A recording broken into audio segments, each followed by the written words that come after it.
Imagine human beings living in an underground cave, with an entrance a long way up, which is both open to the light and as wide as the cave itself.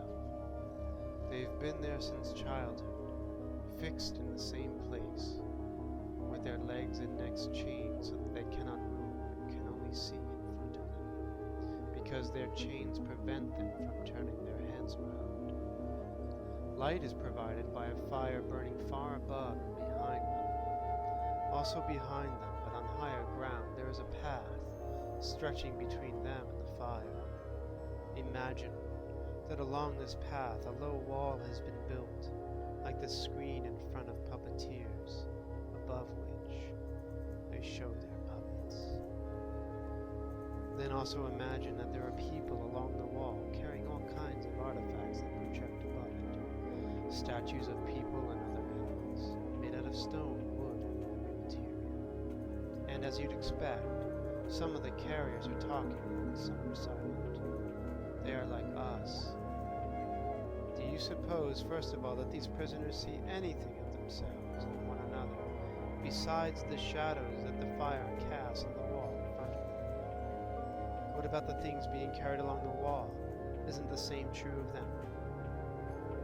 And if they can talk to one another, don't you think they'd suppose that the names they used apply to the things they see before them?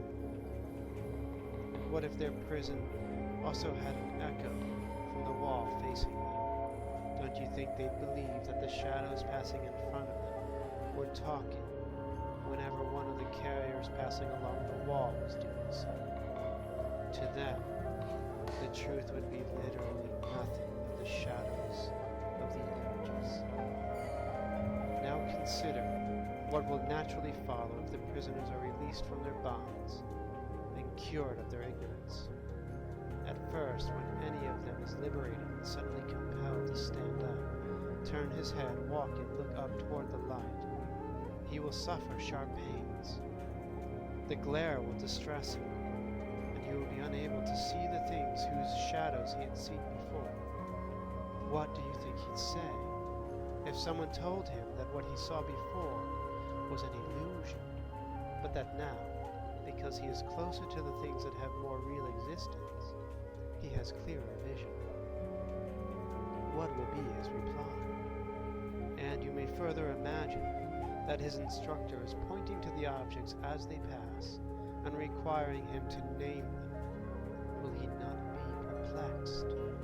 Don't you think that he'd believe that the things he saw earlier were truer than the ones he was now being shown? And if someone compelled him to look at the light itself, wouldn't his eyes hurt? Wouldn't he turn around and flee toward the things he's used to seeing, believing that they're really clearer than the ones he is being shown? And if someone dragged him away from there by force, up the rough, steep path, and didn't let him go until he dragged him into the sunlight, wouldn't he be pained, irritated, at being treated that way? And when he came into the light, with the sun filling his eyes, wouldn't he be unable to see a single one of the things now said to be true? He'd need time to get adjusted before he could see things in the world above.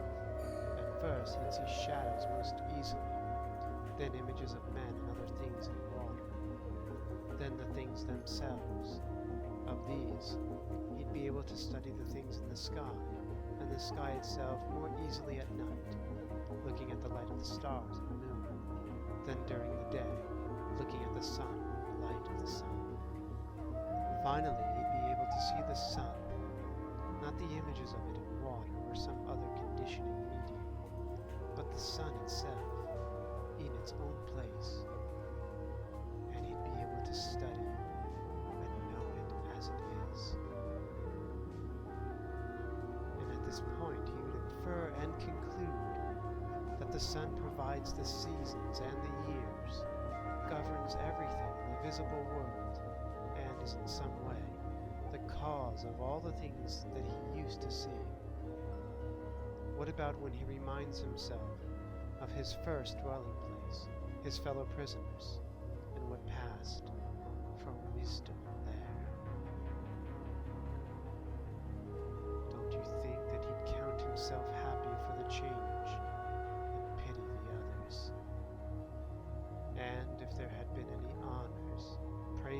prizes among them, for the one who was sharpest at identifying the shadows as they passed by, and who best remembered which usually came earlier, which later, and which simultaneously, and who could thus best divine the future. Do you think that he would desire these rewards, or envy those among the prisoners who were honored and held power? Instead, wouldn't he feel with Homer that he much preferred to work the earth as a servant to another, one without possessions, and go through any sufferings, rather than share their opinions and live as they do? I suppose that he would rather suffer anything than live like that. Consider this too, if this man went down into the cave again, and sat down in his same seat, wouldn't his eyes, coming suddenly out of the sun like that, be filled with darkness? And before his eyes had recovered, and the adjustment would not be quick, while his vision was still dim, if he had to compete again in recognizing the shadows with the prisoners who had never moved out of the cave, wouldn't he invite ridicule? Wouldn't it be said of him that he returned from his upward journey with his eyesight ruined, and that it isn't worthwhile even to try to travel upward? And as for anyone who tried to free them and lead them upward, if they can somehow get their hands on him, wouldn't they kill him